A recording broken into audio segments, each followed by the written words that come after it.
All right, welcome to today's Explainer. We're booting up something totally fascinating today, a philosophical blueprint from the 1990s known as Extropianism. You know, long before mainstream conversations about crypto, biohacking, or flying to Mars on commercial rockets, there was this extremely dedicated, hardcore network of thinkers. And they treated the future not just as something that eventually happens to us, but as something we have to actively build. We're going to explore exactly how this early movement tried to solve the ultimate puzzle, overcoming our fundamental human limitations. Okay, let's dive right into the Extropian Institute. Just thinking about their old, pixelated 90s logo gives you a feel for the era. Founded in the late 80s and officially formalized in the early 90s, this institute was basically ground zero, a major gathering place for early transhumanists. They shared ideas through physical journals, super early email lists, and in-person conferences. And their goal? Absolutely massive. They wanted to map out a concrete strategy for humanity to transcend biological and cultural constraints. They didn't just want to guess what the future looked like. They wanted to write its source code. To really get the vibe of these early thinkers, there's this great quote from a 1994 issue of Wired magazine. Ed Regis summed it up perfectly when he wrote, "This is a philosophy of boundless expansion, a doctrine of self-transformation, immovable optimism." They weren't treating this as fun science fiction, you know. For the people involved, Extropianism was a highly actionable, deeply optimistic operating system for humanity. It was all about using reason and tech to completely max out human potential. So here's our level select screen for this explainer. First, the transhumanist game plan. Second, the 5 rules of extropy.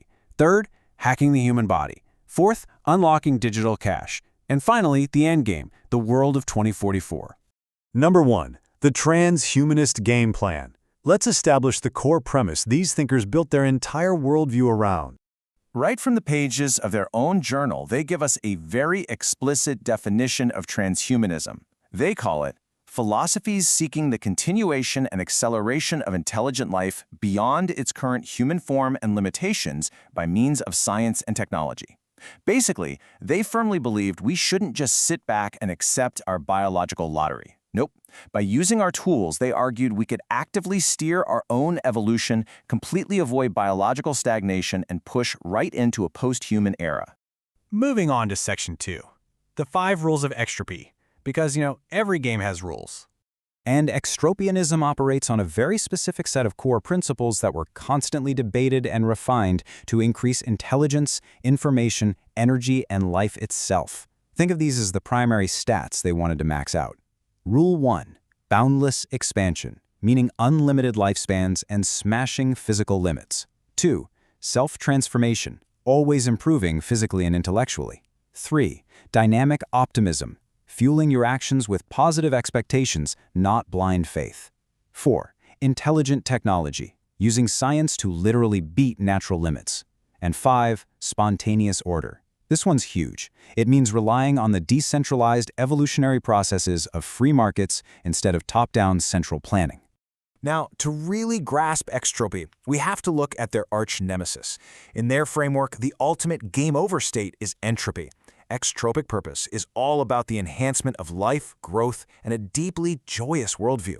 Entropic purpose? Well, that was categorized as everything holding humanity back. Nihilism, rigid dogma, and a sordid worldview that literally just leads to stagnation. For them, human progress requires a conscious daily choice to fight entropy. And they actually mapped this choice out using what they called moral conceptual attractors.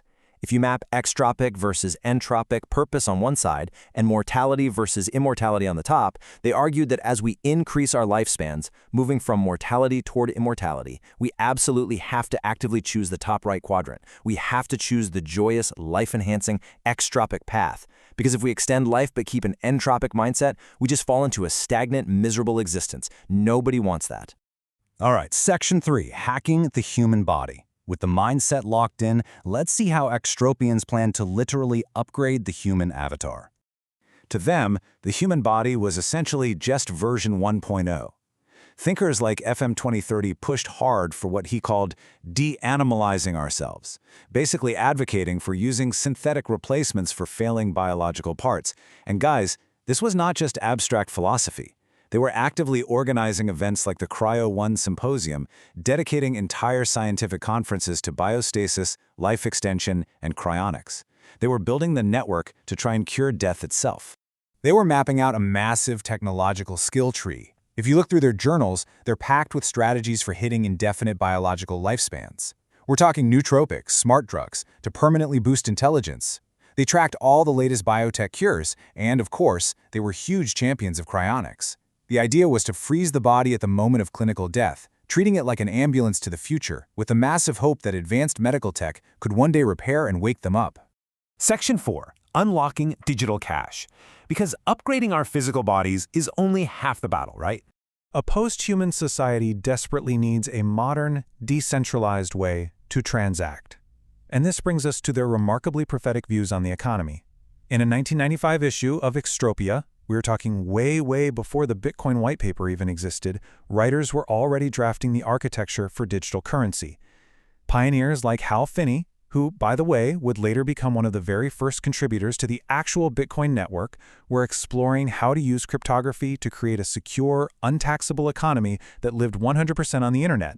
And they were incredibly specific about what this actually meant. They didn't define digital cash as just swiping a credit card online, which is totally tracked and centralized. No, they envisioned a cryptographically secure bearer instrument. Imagine handing someone a physical digital dollar bill directly over the internet. The person receiving it can verify it's totally real, but the transaction stays completely private, anonymous, and untraceable. It bypasses traditional banking entirely.